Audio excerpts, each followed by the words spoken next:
Salut les astrogatés, c'est Julien du club Astrogatine. Aujourd'hui, je voudrais vous faire partager la construction de petites caméras pour l'astronomie. J'ai fabriqué deux petites caméras basées sur le capteur MT9M001, qui est un capteur de Micron Technology, qui est en 1280 par 1024, qui est capable de débiter 30 images par seconde. Qui est un capteur CMOS avec des pixels de 5,2 microns. C'est un capteur noir et blanc et ces caméras sont destinées à l'autoguidage ou à l'utilisation en planétaire. Donc les plans de ces deux caméras, je les ai trouvés sur le site astroccd.org et sur le forum Astropolis, qui est un forum d'un club d'astronomie ukrainien, donc club d'astro de Kiev. Alors j'ai construit une première caméra basée sur un port COM virtuel. Donc l'avantage de cette caméra, c'est qu'elle fonctionne sur tous les systèmes d'exploitation. Il n'y a pas de driver installé puisque tous les Windows possèdent des drivers pour les ports COM. Ensuite, cette caméra s'est avérée ne pas fonctionner, donc j'en ai construit une deuxième qui fonctionne avec un pilote ASCOM. Donc là, on verra que c'est un petit peu plus compliqué puisque c'est une vieille version de 2015, mais j'ai réussi à la faire fonctionner, je vous expliquerai comment. Et ensuite, je me suis remis sur la première caméra pour essayer de la faire fonctionner à nouveau, de la réparer. J'ai réussi à la réparer, j'ai pu faire une deuxième caméra donc, qui pourra servir pour faire de l'acquisition. L'avantage de la seconde qui possède un pilote ASCOM, c'est qu'elle va pouvoir être utilisée pour faire de l'autoguidage.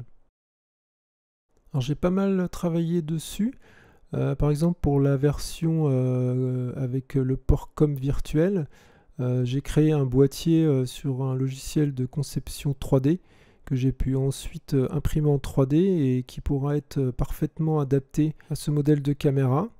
Pour la seconde, avec le pilote ASCOM, il s'est avéré qu'il manquait carrément une piste sur le PCB. On a vu des images sur le forum où des personnes avaient rajouté un fil pour faire la connexion manquante. Alors je me suis repaluché tout le PCB de zéro en partant du schéma. Et j'ai corrigé ce PCB pour pouvoir intégrer cette piste manquante. Et j'en ai profité aussi pour ajouter des trous pour pouvoir installer un radiateur pour refroidir le capteur. Puisque par défaut... la plupart des constructeurs de ces caméras utilisaient des boîtiers métal pour dissiper la chaleur du capteur. Je ne trouvais pas ça très pratique. Ça oblige à fabriquer un cylindre en cuivre assez long qui n'est pas forcément facile pour tout le monde à ajuster et à créer en fait aux bonnes dimensions. Donc j'ai trouvé une solution plus simple d'utiliser un petit radiateur de chipset de carte mère qu'on trouve facilement sur AliExpress avec un écartement de trou de 37 mm. Donc j'ai modifié le PCB pour que ce radiateur puisse rentrer dessus. Et j'ai aussi créé des trous de fixation qui permettront d'adapter ce PCB dans une boîte que j'ai designé sur le logiciel FreeCAD et que j'ai ensuite imprimé en 3D. Donc je mettrai tout ça dans la description. Vous pourrez télécharger les logiciels, les drivers, les fichiers Gerber pour imprimer les PCB, pour commander les PCB, les fichiers STL pour pouvoir commander aussi les boîtiers par impression 3D ou vous les imprimez vous-même si vous possédez une imprimante 3D. On verra aussi comment souder des composants électroniques. Alors c'est des composants qui sont tout petits, c'est des composants CMS, donc il y en a certains qui font 2 mm de long par moins d'1 mm de large. Alors au début ça peut faire peut-être un petit peu peur, mais finalement avec un peu de méthode c'est pas si compliqué que ça. J'avais jamais soudé d'aussi petits composants et finalement on s'y fait assez rapidement. Par contre faut s'équiper pour pouvoir bien voir ce qu'on fait avec des lunettes grossissantes. On peut aussi trouver des microscopes qui se branchent sur des téléphones. Et puis il faut un fer à souder classique et un fer à souder à air chaud aussi qui peut bien aider pour réaliser tout ça. On verra aussi que le tarif total pour la création d'une caméra comme celle-ci n'est pas du tout excessif comparé au modèle du marché. Et si c'est juste pour faire de l'autoguidage, ce qu'il faut c'est juste détecter une étoile et pouvoir la suivre. Donc ce qu'il nous faut, c'est une caméra sensible, et on verra que ces caméras sont très sensibles et elles font parfaitement le job.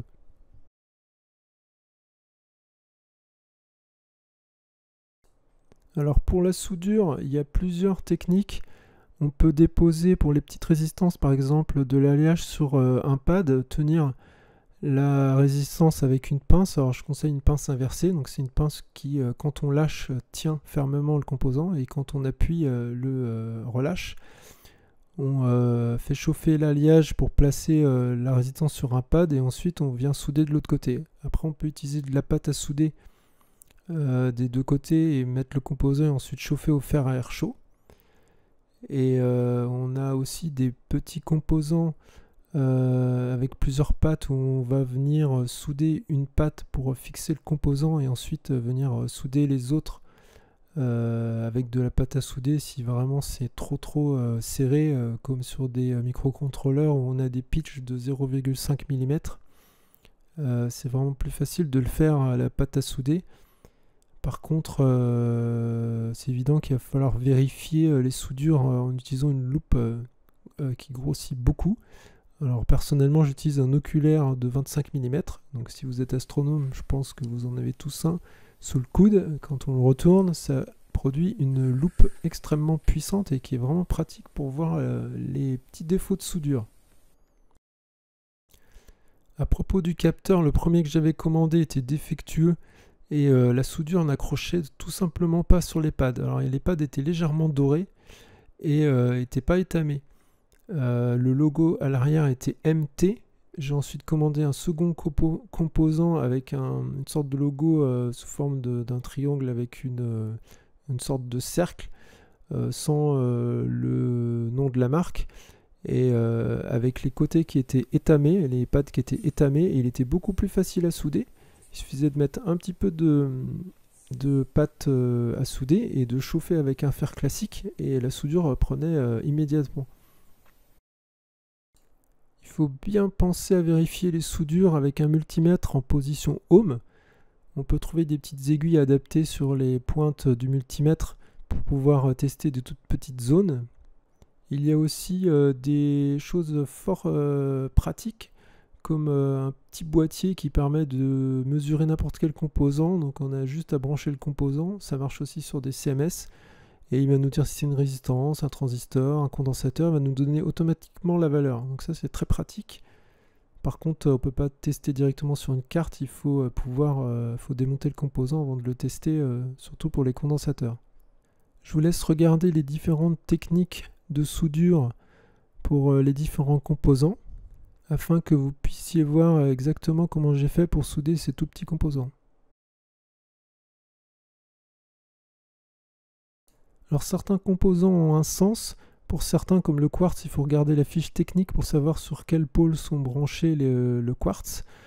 Il y a les condensateurs, certains sont polarisés, d'autres non. Alors sur le PCB, souvent c'est indiqué de quel côté on doit placer le plus pour un condensateur polarisé. Pour les résistances, il n'y a pas de problème, ça se place dans n'importe quel sens. Et pour les microcontrôleurs, il y a aussi un détrompeur qui est souvent un petit rond, que l'on retrouve sous forme d'un petit point sur le PCB.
Donc on va voir maintenant comment sont construites les caméras. Donc celle-ci, c'est la version avec le pilote Ascom. Donc la carte est terminée, la soudure est terminée. J'ai le petit radiateur qui va venir ici sur les trous prévus à cet effet.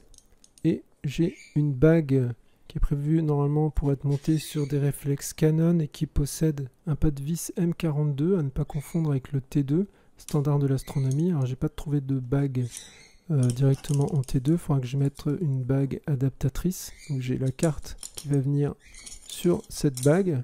Il va falloir percer des trous évidemment dans cette bague pour que tout puisse être adapté.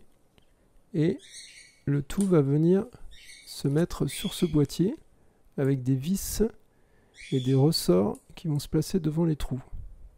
Donc pour que le radiateur puisse faire contact avec le capteur, j'ai utilisé un petit disque de cuivre découpé dans une tige de cuivre que j'ai acheté sur AliExpress.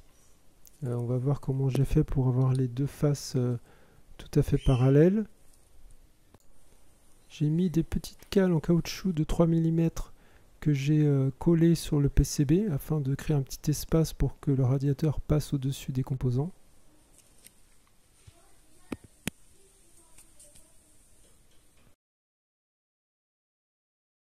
J'ai poncé le radiateur jusqu'à avoir un aspect miroir pour que le contact se fasse parfaitement.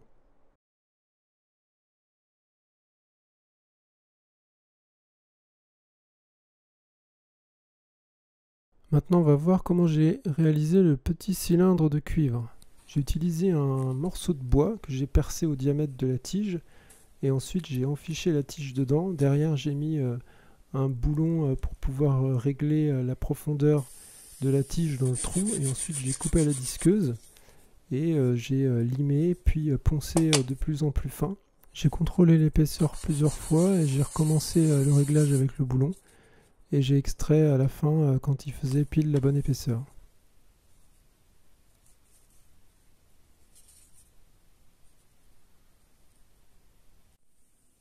J'ai fait attention à ce qu'il y ait un petit espace entre le radiateur et le capteur quand ce disque est inséré entre les deux. Donc en le faisant bouger, on entend le bruit du disque qui se balade. C'est exprès, il faut qu'il y ait une petite épaisseur de vide pour qu'il n'y ait pas de problème de dilatation qui viendrait éclater les soudures. Et avec les cales en caoutchouc, le radiateur n'appuie pas sur le capteur.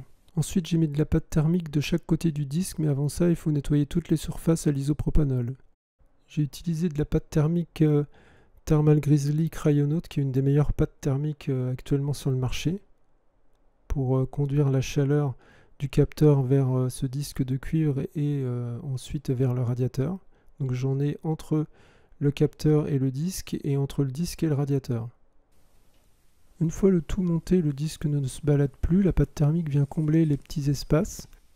Afin d'améliorer la surface de contact, par la suite j'ai changé le cylindre par un cylindre un peu plus grand qui vient sur toute la largeur du trou dans le PCB.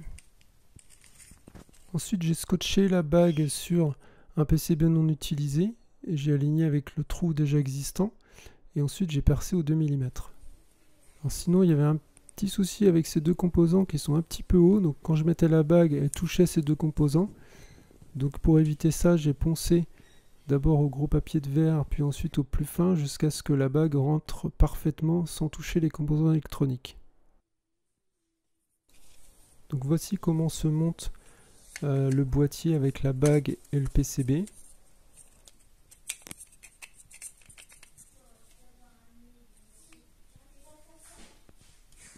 Les tolérances sur les trous d'écrou étaient un peu limites, donc je les ai fait rentrer de cette façon.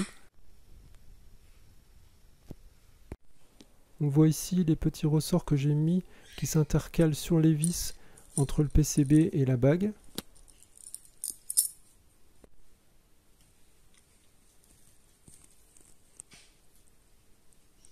Ensuite, il n'y a plus qu'à serrer les 4 vis et la caméra est terminée.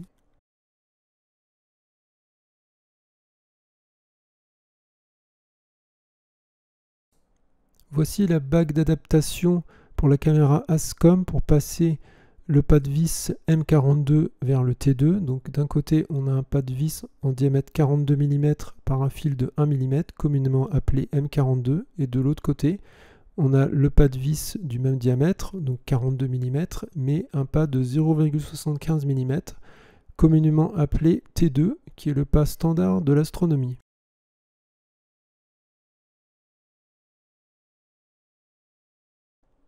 Concernant la dissipation thermique de l'autre modèle de caméra, donc celui basé sur le port COM, j'ai utilisé une plaque d'aluminium de 1,5 mm d'épaisseur, donc 0,1 mm de moins que l'épaisseur du PCB. Je l'ai limé jusqu'à temps de faire un petit cercle du bon diamètre qui viendra s'intercaler entre deux couches de pâte thermique sur le PCB, et ensuite j'ai collé un radiateur autocollant de 18 mm de côté, et j'en ai profité pour rajouter un petit radiateur sur le microcontrôleur qui chauffait aussi un petit peu.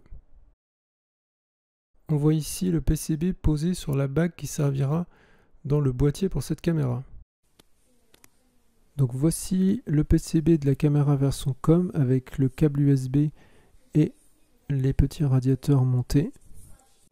Donc voici tout ce qu'il va nous falloir pour monter la caméra. Donc les écrous, les rondelles, les vis, le PCB soudé, un verre de montre en diamètre 43, cet objet qui est un adaptateur T2M42, les boîtiers imprimés en 3D et de la résine époxy.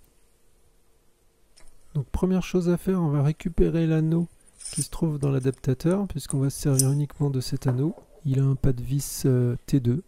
Ensuite, on va prendre le corps de la caméra et on va repérer les trous qui sont près du bord. Donc ici. Donc on va coller l'anneau à l'opposé de ces trous, grâce à de la résine époxy.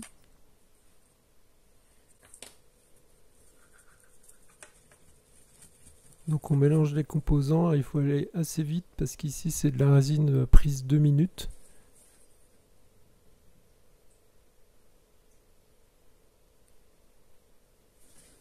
On nettoie le surplus de résine pour pas avoir un boudin sur le bas du corps de la caméra, là où va s'enficher la seconde pièce imprimée en 3D.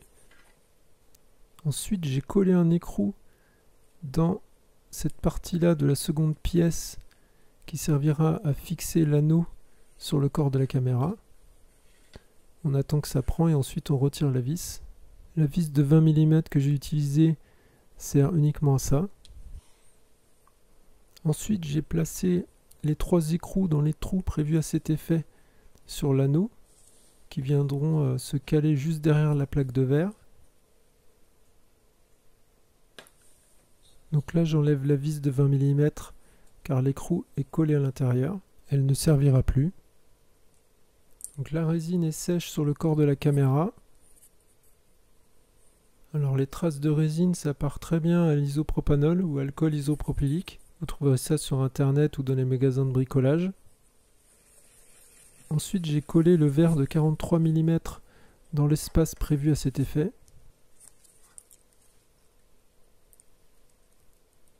Un coup de coton-tige pour enlever le surplus, puis un coup d'isopropanol pour nettoyer les traces de résine. Ensuite on enlève le maximum de poussière et on place la caméra sur le support, en veillant à ce que cette petite puce carrée se situe du côté du trou. On place 3 rondelles et ensuite on visse les 3 vis dans les écrous qu'on a placés tout à l'heure. Après, on vient glisser tout le support dans le corps de la caméra.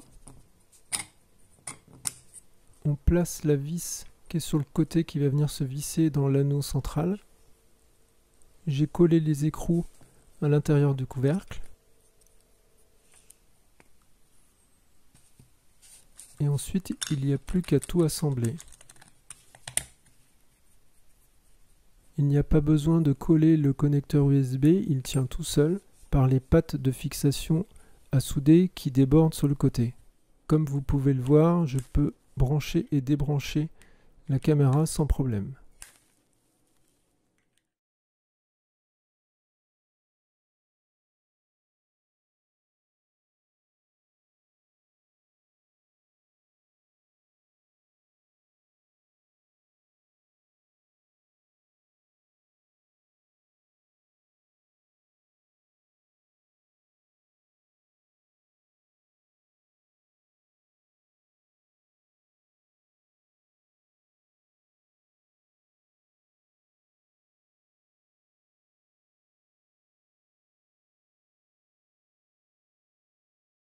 On va voir maintenant la partie logicielle avec la caméra version ASCOM.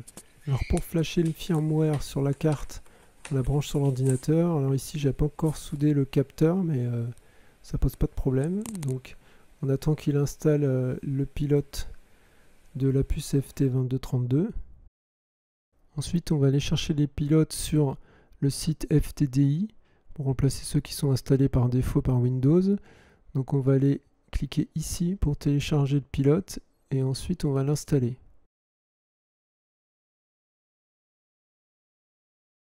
Donc voilà, on suit les instructions à l'écran et quand c'est fini, on clique sur terminer. Ensuite, il faut aller dans le gestionnaire de périphériques, dérouler contrôleur de bus USB et trouver les deux USB Serial Converter A et B. Et il faut décocher cette case de mise en œuvre d'un port COM virtuel pour le A et ensuite pour le B. Ensuite, on va programmer la puce, donc on va flasher le firmware de la carte avec l'utilitaire de FTDI ici, donc ftprog. On peut aussi le télécharger ici sur le site astroccd.org. Donc le fichier à flasher sur la carte se trouve sur le site astroccd.org. Ici, c'est le fichier cam10.ept. Alors je vais regrouper tout ça afin que vous n'ayez pas besoin de chercher les différents fichiers. Donc on ouvre le fichier mprog téléchargé sur le site de FTDI et on va faire scan. Donc en ayant branché la caméra, on a une détection d'un périphérique et ensuite on va aller dans Tool, on va faire read. Donc là on lit une mémoire qui est vide, donc la mémoire EEPROM de la carte.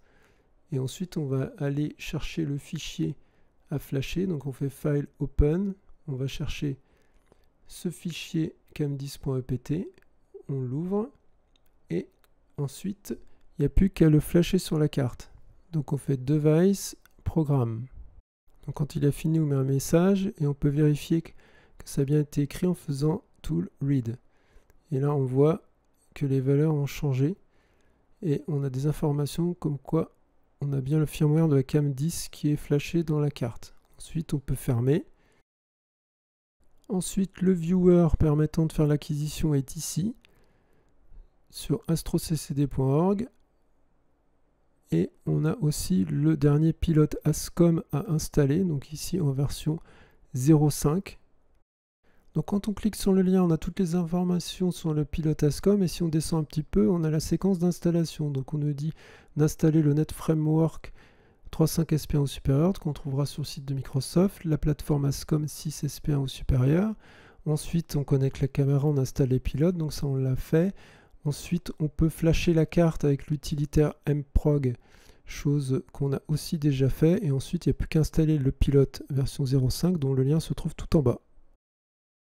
Donc la plateforme ASCOM se trouve sur le site ASCOM. Par contre, j'ai fini par désinstaller cette plateforme 6.6 et j'ai installé une ancienne plateforme, la 6.2, qui semble fonctionner avec plus de logiciels.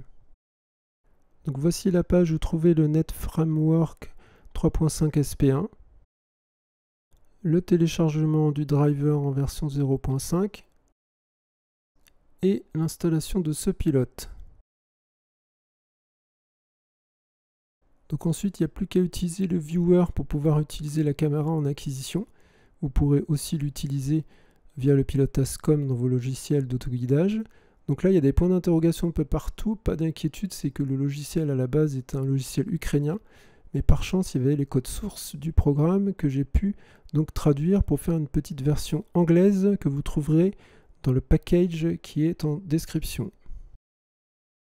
La cam10 version ASCOM est supportée par SharpCap version 2.6 d'après le site astroccd.org. Ici, on a la version 3 qui fonctionne parfaitement. C'est la version la plus ancienne qu'on peut trouver sur le site. Mais j'ai aussi installé la version 4.1, donc la toute dernière version, et on voit que la caméra fonctionne aussi avec cette version. Ici, on a le logiciel Nebulosity, qui est l'ancien logiciel de Stark Labs, qui est maintenant open source et gratuit, donc qui a changé de nom, qui s'appelle maintenant Open Nebulosity et qui est ici dans sa première version. Alors tous ces logiciels ne fonctionnaient pas chez moi avec la dernière version Ascom, c'est pour ça que j'avais rétrogradé vers la version 6.2 pour cette plateforme Ascom. On va parler maintenant autoguidage. Alors vous pourriez rencontrer des difficultés avec PHD2 et cette caméra Ascom. Donc là j'ouvre PHD2, je connecte donc cette caméra Ascom. Donc on va chercher le pilote Ascom. On clique sur tout connecter. On lance le cycle. Et là, on peut se retrouver avec des images soit toutes blanches, soit toutes noires, avec impossibilité de réglage. Ici, je peux changer le temps de pause. Je suis déjà au minimum. Là, j'ai pas du tout accès aux options de la caméra. On peut ici changer le temps de pause ou bouger le slider. Il va se passer absolument rien et on a l'impression qu'on peut rien faire avec cette caméra. Alors, il y a une petite limitation, c'est qu'on n'a pas accès au driver sous PHD2. Pour l'instant, j'ai envoyé un message à PHD2 pour savoir s'il pouvait supporter cette caméra, mais on a l'ancienne version ici de PHD, donc version 1, que j'ai eu beaucoup de mal à trouver, mais que j'ai mis dans le package, donc vous pourrez le trouver à télécharger. Donc ici, on a accès au driver, on peut utiliser PHD 1 pour régler la caméra via ce driver, donc si je clique sur cycler, on a la même image blanche, mais ici, on peut régler par exemple le gain. Donc si je diminue le gain, on va pouvoir peut-être voir apparaître quelque chose. Donc ici, on voit une image. Donc on est arrivé dans le domaine d'acquisition de la caméra. On était probablement saturé. Donc ici, si je diminue le temps de pause, on voit qu'on a une image tout à fait correcte. Alors le capteur est encore un peu sale, je ne l'ai pas encore nettoyé. Donc ici on voit la cible et on a pu régler la caméra. Donc on peut stopper, fermer, réouvrir PHD2. Et là on va refaire connecter, cycler. Donc là on a une image qui est noire, tout à l'heure elle était blanche. Elle est toujours blanche. Si je viens régler les temps de pause ici, on voit une image apparaître et magique, en ajustant le slider, on voit l'image, exactement la même image que celle qu'on avait sur PHD 1. Donc ici on a la caméra qui est en acquisition avec le viewer traduit par mes soins. Alors ici qu'on a un pic comme cela dans l'histogramme, c'est-à-dire qu'on est surexposé, il faut diminuer le temps d'exposition. Ici j'ai mis 1 milliseconde, on commence à voir quelque chose. Si j'augmente, je peux réduire le gain qui est au maximum. Et on peut aller ici changer l'exposition pour améliorer la qualité d'image. Et là on voit. Alors ce viewer peut être pratique pour faire la mise au point, par exemple sur l'étoile cible, pour de l'autoguidage ou pour régler finement la caméra. Ça n'empêchera pas qu'il faudra passer par le pilote Ascom si on veut autoguider. Donc on devra passer obligatoirement par PHD 1 si on veut utiliser PHD 2.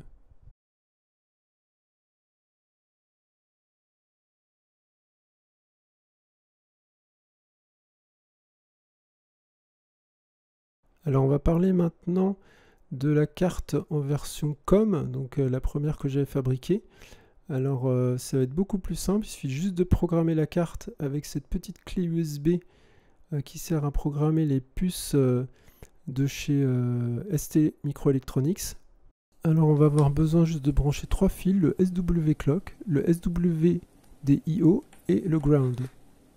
Donc là on voit que j'ai branché 3 câbles du pont qui arrivent ici et qui sont branchés à une petite prise que je vais brancher sur le port de programmation de la carte.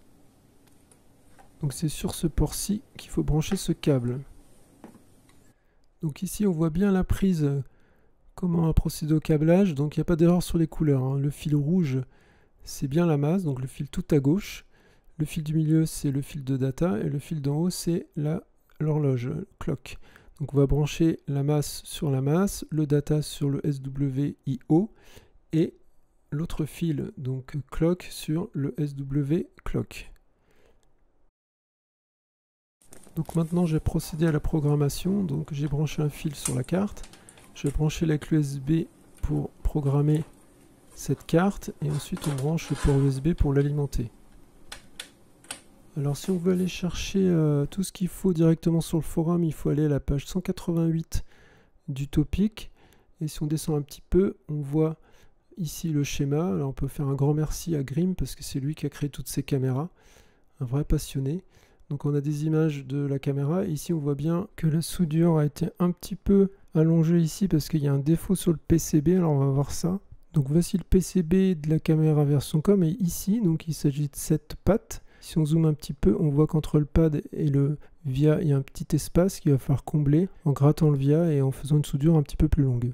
Alors il y a une autre erreur, c'est ici, ces deux condensateurs, C4 et l'autre je ne me souviens plus, qui sont 12,06, sont des 100 microfarad et pas des 10 microfarad. Ici on a le lien pour télécharger la liste des composants et on voit ici que nous indique que les capaciteurs C3 et C4 qui sont en 12,06, donc les deux plus gros, sont des 106, donc des 10 microfarad. En fait, c'est des 100 microfarad qu'il faut utiliser. Il le met un petit peu plus loin dans le forum, qui s'est trompé. Donc on a le fichier Gerber pour télécharger le PCB. On a le viewer qui sert à lire les images provenant de la caméra. Et ici, on a le firmware à flasher sur la carte avec l'utilitaire et la clé USB. Donc je peux vous montrer à propos des condensateurs. Donc il y a quelqu'un qui demande pourquoi les condensateurs sont de cette taille et il répond qu'en fait il a choisi une taille plus grande puisque c'est des 100 microfarad et que sur le diagramme il s'est trompé de valeur de capacité. Donc on revient à nos moutons et on va flasher la carte. Donc pour ça il faut demander le logiciel à ST Microelectronics. Donc on peut pas le télécharger directement, on fait une demande et il nous l'envoie gratuitement par mail et ensuite on l'a pour toujours. Ensuite, on va ouvrir le logiciel et on va faire Target Connect. Donc là, il va détecter la carte. On voit que le firmware il détecte bien la puce. Le firmware est déjà rempli puisque j'ai déjà programmé cette carte. C'est juste pour montrer l'exemple. Ensuite, on va faire File Open. On va chercher le fichier et on va pouvoir le programmer sur la carte. Donc là, on voit le fichier à programmer, donc exactement le même puisque la carte a déjà été flashée. Et ensuite, on va aller flasher la carte. On peut aller dans Target et effacer la puce et on peut aller aussi dans Programme and Verify. Ensuite on fait Start et il va flasher en une fraction de seconde. Il nous met que c'est OK, qu'il a programmé le truc et que la vérification est OK. Et après ça, il n'y a pas de pilote à installer. On connecte la caméra avec le viewer fourni, on fait Get Image et on obtient une image provenant de la caméra. Alors là, j'ai pas d'objectif dessus, j'ai posé la caméra sur la grille de ventilo de mon PC et on voit qu'on peut changer la durée d'exposition et on peut aussi créer des séquences d'images en faisant Start Séquence.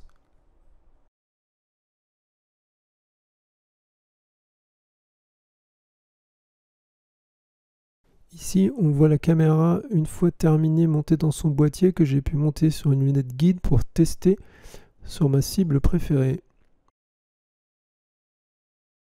Alors sur ce viewer, on n'a pas de slider, il faut rentrer directement les valeurs de gain dans la case prévue à cet effet.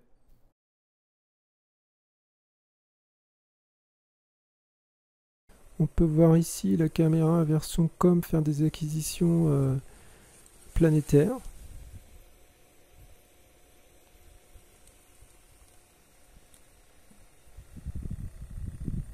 Et la caméra version ASCOM sur l'autoguidage, mais qui fonctionne aussi sur le viewer pour l'acquisition. Voilà, c'est la fin de cette vidéo, j'espère qu'elle vous a plu et qu'elle vous donnera l'envie de fabriquer vos propres caméras. J'espère que maintenant vous avez tout ce qu'il faut pour fabriquer vos propres caméras. Et un petit mot à part, si vous êtes développeur et que le développement de drivers vous intéresse, il y a les sources dans le package. Et ce serait vraiment génial si quelqu'un pouvait améliorer ces drivers pour qu'ils fonctionnent sans limitation. Parce que je n'ai pas les compétences pour faire ça. Et sur ce, je vous souhaite à tous d'excellents ciels.